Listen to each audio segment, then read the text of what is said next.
All right, so I'm going to be talking to you today about augmented reality and accessibility, and this is going to be a bit different from the other talks that we've seen today. So my goal here is broader than just this title, but it's to get you thinking about, now that we've had some chance to discuss current technologies and how to make them accessible, to think about future technologies. How can we make emerging and future technologies accessible?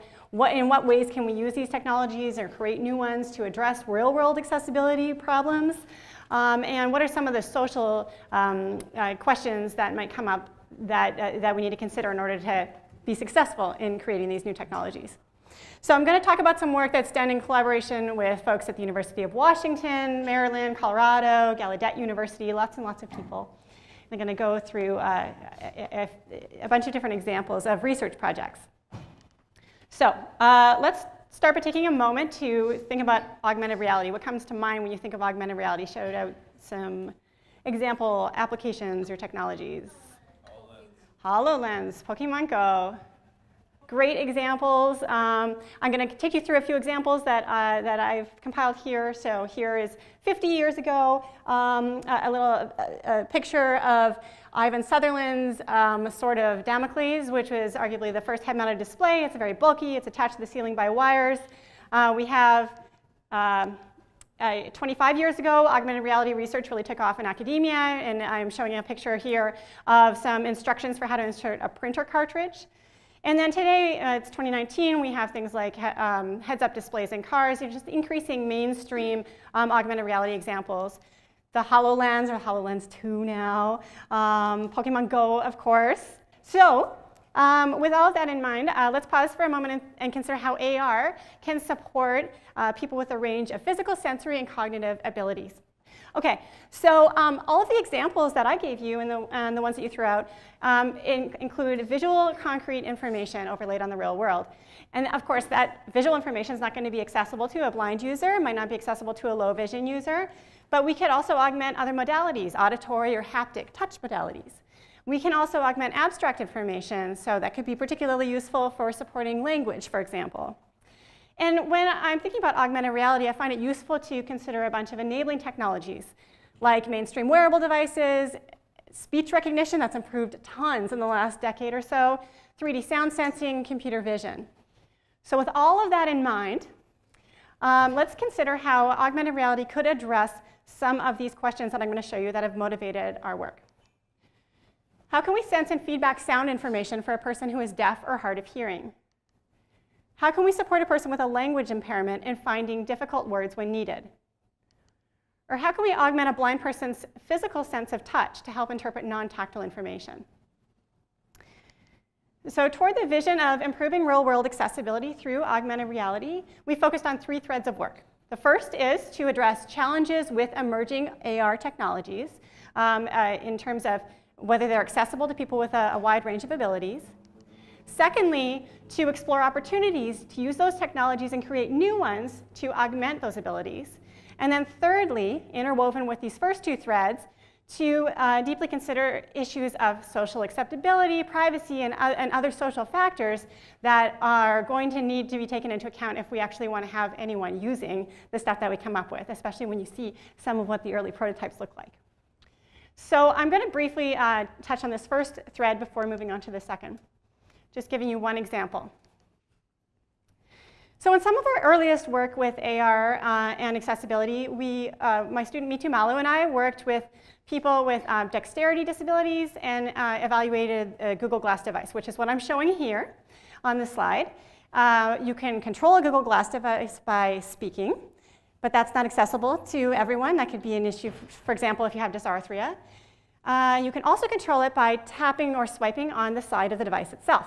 In our very first study, very small study, we had 6 people come in to the lab and try to use this device, and 3 of those 6 people could not actually reach and touch the side of the device. So there's obviously a huge accessibility problem. And then even for some of those who could reach it, there were still issues. So I'm going to show you a clip here of a participant swiping the side of the device, but doing so with enough force that it displaces the device, and he can no longer see the screen well. So there's a bit of displacement at the end of there. He swiped the side of the device and then moved it a little bit. So This quick example highlights that we need to ensure that AR devices are accessible to a wide range of users. It's just one brief example. There's a lot of work to be done in this space, so maybe all of you could do some of that work. That would be fabulous. So now let's move on to some of the opportunities that we've explored, though. So I'm going to talk about 3 opportunities for augmenting abilities to address real-world accessibility problems. First, supporting sound awareness, language support, and then augmenting touch. So in terms of sound awareness, about 15% of adults in the US report some trouble hearing, and if the rates of disabling hearing loss, I'm using air quotes here, are much lower, about 2% of adults aged 45 to 54, but rise substantially with age, so up to 50% of those 75 and older. Now, sound awareness can have wide-ranging impacts for folks who are deaf or hard of hearing, from safety-critical sounds like fire alarms, to mundane yet still useful sounds like a clothes dryer ending a cycle, to social interactions with hearing persons. Now, of course, for some folks who are more embedded in deaf culture, some of these issues might be less important than for other folks, and so that's some of what we take into account in our research as well. So our goal here in this project is to create always available, private, and unobtrusive wearable sound sensing and feedback that augments the user's existing sound awareness strategies. And so this is a really big project, and I'm just going to give you a slice of the work that we've been doing on supporting spoken conversation. And we've been doing that in 2 ways. The first is through sound localization. So people who are deaf or hard of hearing make use of visual signals like lip movement, facial expressions, and so on when participating in spoken conversations with hearing conversation partners. But being able to do this requires knowing where to look. So we've been exploring providing, in some of our early work in this space, providing localization information to give someone an idea of where sound is coming from around them. So here's a setup I'm showing on this slide with a participant sitting at the end of a small conference table, and she's wearing a head-mounted display. And there are 4 research assistants sitting around the table. We have a non-wearable microphone array here, which senses sound in 3D space within the room. We're working on a wearable one. And I'm going to show you here a video clip of what this looks like from the wearer's perspective. So you imagine you're wearing the head-mounted display, and then different people are speaking in the room. And there's an arrow on the display that's going to move around to indicate where the sound is coming from. But I'll be right back in case you need me. I just realized something. We've never had a completely successful test with any of the equipment. I blame myself. So do I. So we've done a few studies with this prototype and around this idea, and generally have received some positive responses from people. Of course, there are more areas for work. But here's a representative quote from one of our participants. She's talking about the experience of wearing the device when someone walked behind her and spoke. When we went back and forth, it was clear, it was like pum pum. And then to the Ghostbusters run, when you were standing behind me and you spoke, it was just like right there. So I knew you were speaking. All right, so that is an example of sound localization, and we're doing more work in that space still. And another approach that we've taken is to look at real-time captioning.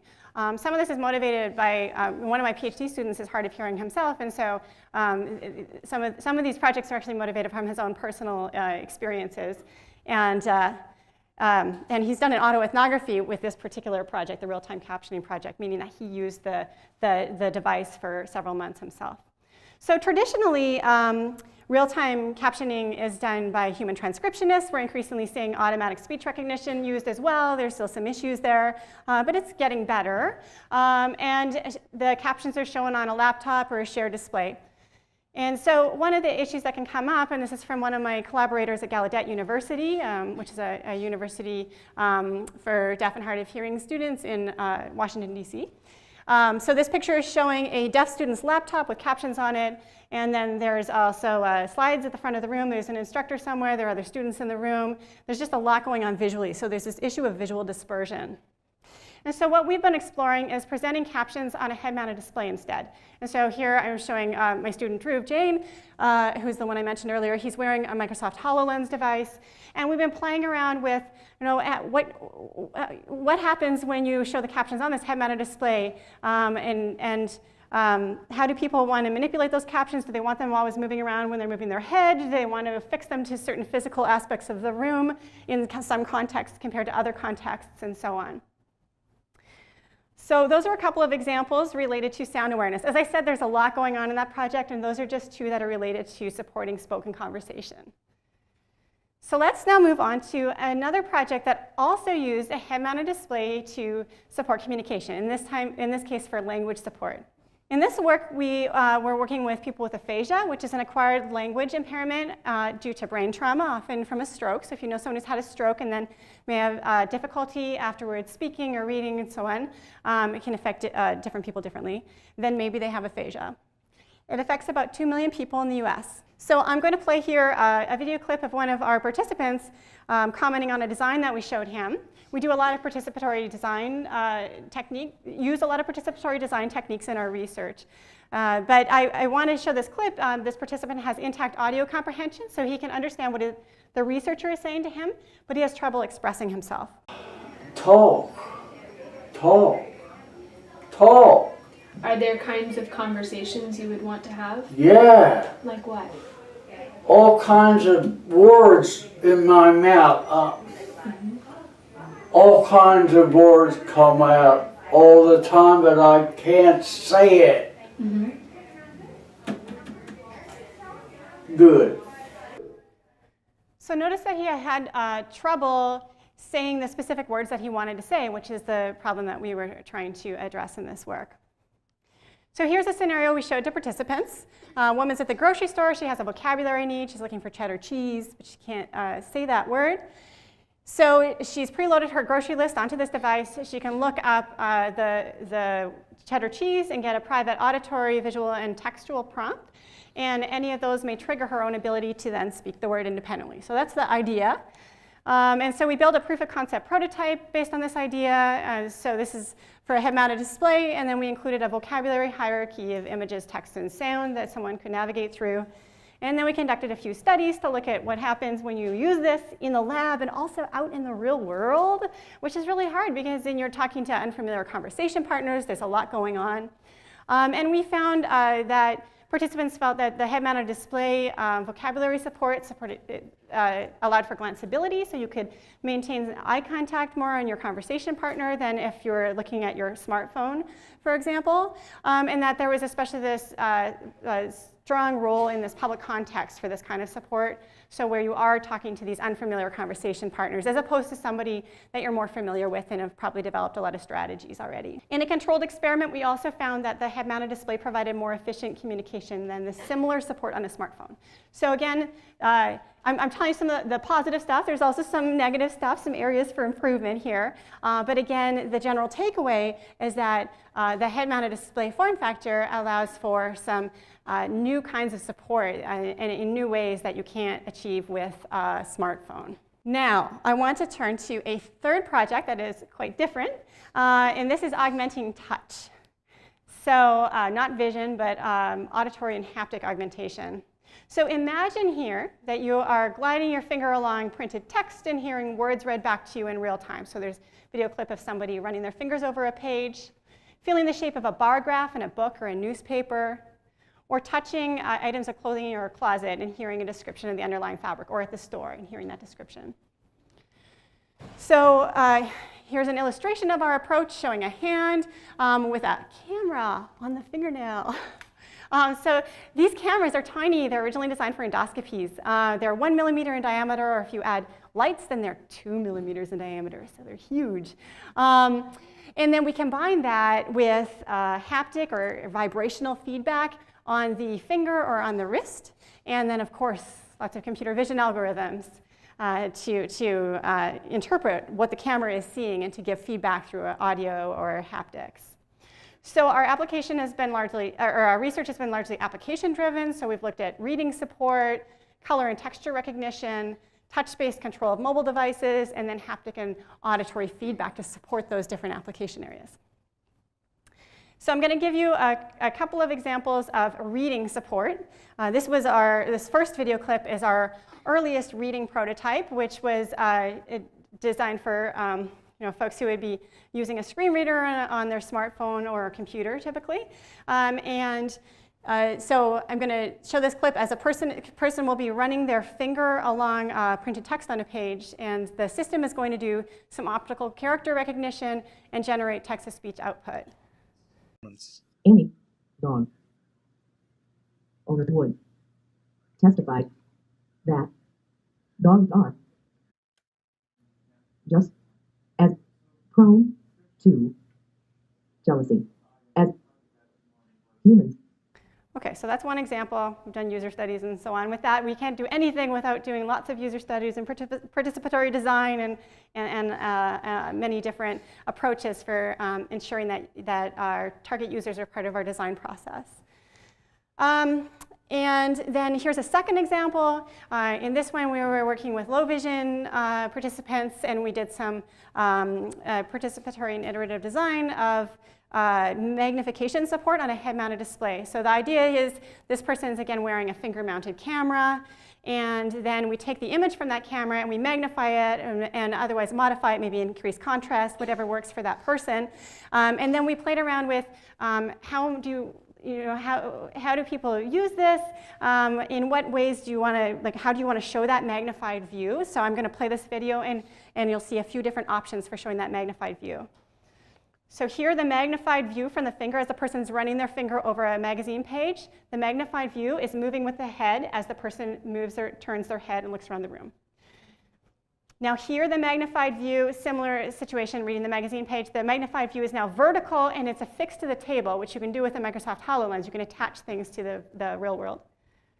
Now it's horizontal and affixed to the opposite magazine page. And now it is tracking the finger, so it's acting a little bit like a regular physical magnifying glass that you would be moving with your hand as you're reading it. So those are some of the examples that we explored in this research with our participants. I'm showing you a lot of technologies.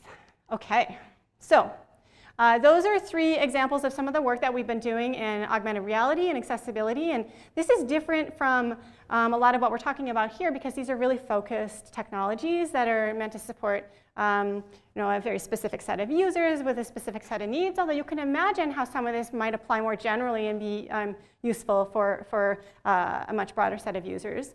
And so this kind of work needs to be done certainly in complement to the universal design kind of work that we've all been talking about as well.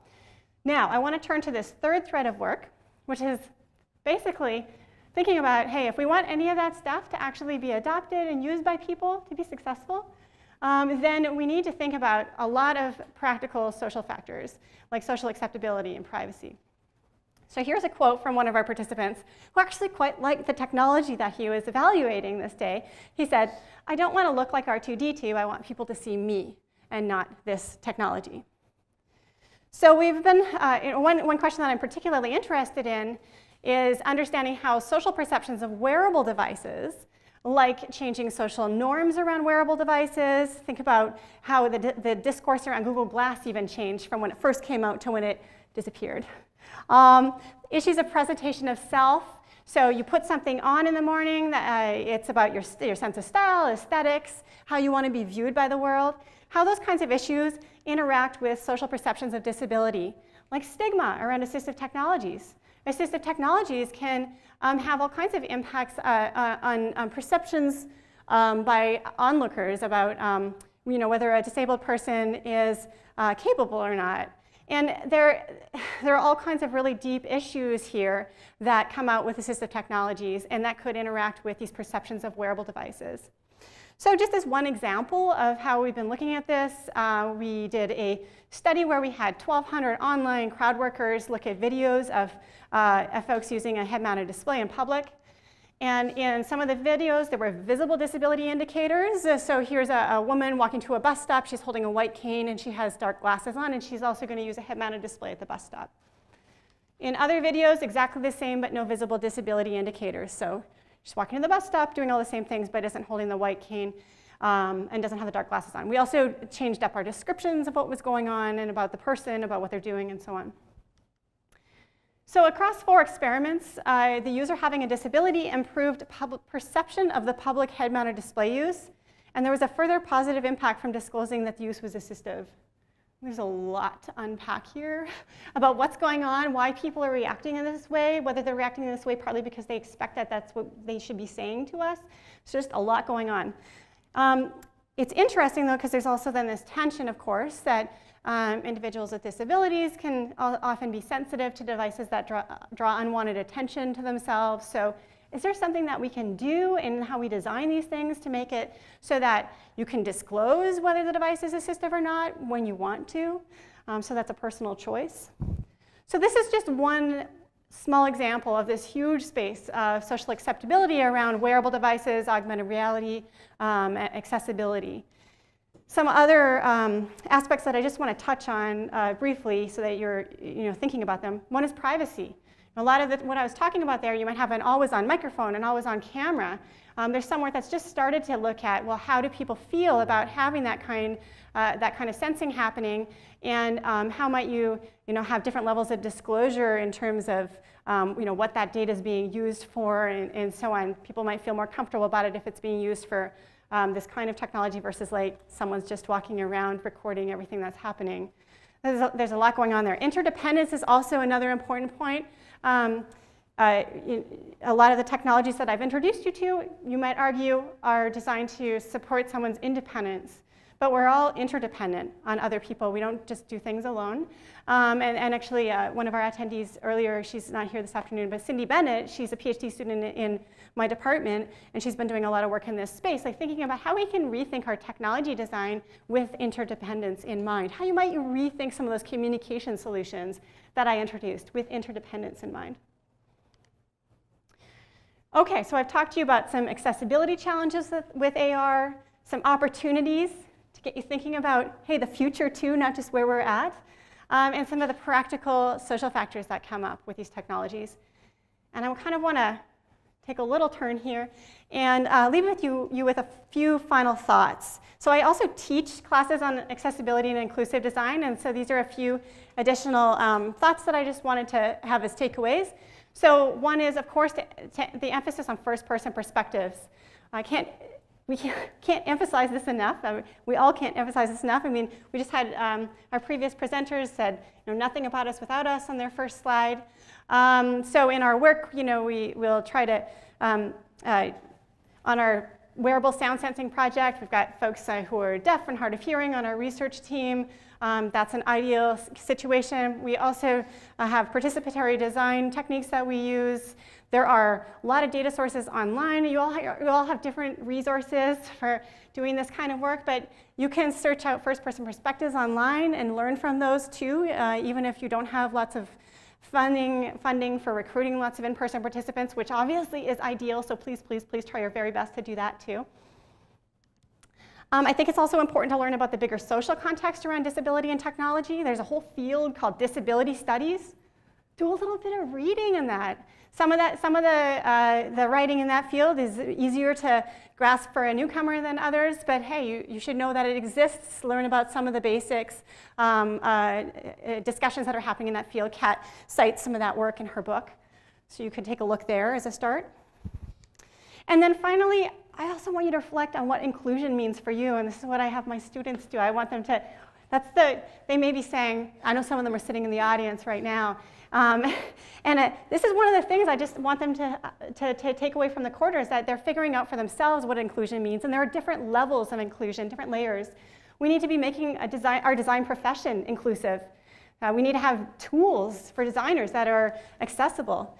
We can also need to be making our user sessions inclusive. You can't use a lot of popular prototyping tools, create prototypes that can't be used by screen readers, for example. That's a problem. Even if you're trying to find up some participants that can come in, that's going to be a problem, right? And of course, there's a wider range of accessibility issues than just screen reader use, but that's an important one. So, and then of course, just thinking about our end users more broadly. So that's my homework for you, is to go home tonight at the end of this day and think about, what does inclusion mean to you in your design practice, and what are some concrete steps you can take to attain that? All right, on that note, I will thank you for listening.